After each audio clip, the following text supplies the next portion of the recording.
Again, folks, I just want to bring you to the way I lock up my EcoReco L5 Plus. That's one of the things I still love about it, that when I'm out and about and I got to leave this thing alone, out in the open, I lock it up. But I don't lock it with just a little cable and a padlock. Otherwise, I know this thing will walk in 2 seconds. You know, I want to slow people down in case they think in their minds this is going to be an easy grab. So again, like I showed in other videos, the EcoReco has a little notch cut through the floorboard. It's terrific, very thick metal here.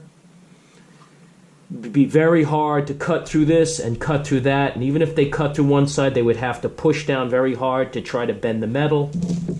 And so one of the things I like to do is I like to padlock it, and I'll put my lock through first, flip it around, put my chain of course around something, and then turn it around like that, and then lock it down. And that right there isn't going anywhere. And another thing that I definitely like doing, which I would definitely recommend, is get yourself a good kryptonite U-lock. This also could be clipped. But again, liking the design of the EcoReco, it has another notch through the neck here, and I put my U-lock through that and basically lock it around a fence or whatever you can find. What I could tell you that is key about the scooter is if you just use the chain, you may come back and find your scooter laying on the ground, like maybe it fell over for some reason.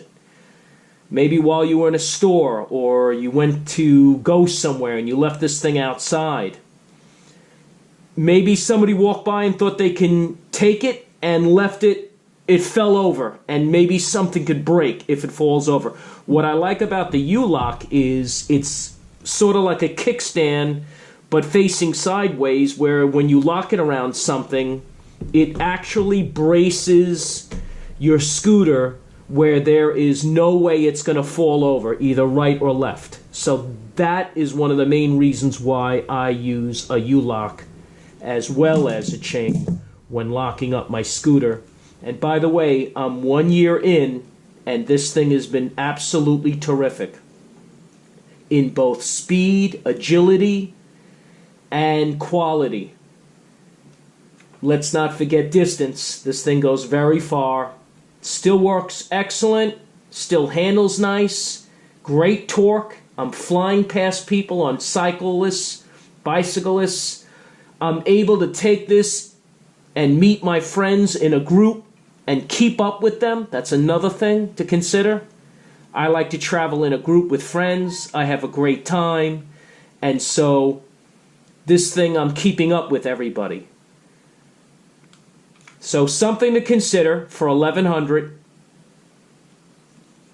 I've seen other technologies out there in both rideable scooters and portability, and I'm still going to have to say that my suggestion is to go with EcoReco. I'm not saying to go with the L5. I only went with their top of the line. The L5 is very heavy to carry. It's not portable like their other models. Their other models they have are light and travel almost just as far, and the speed and agility is almost the same as the L5, if not the same. You'd have to test ride it, but a year in, I would definitely go for it. So folks, I wish you the best of luck with whatever choice you make.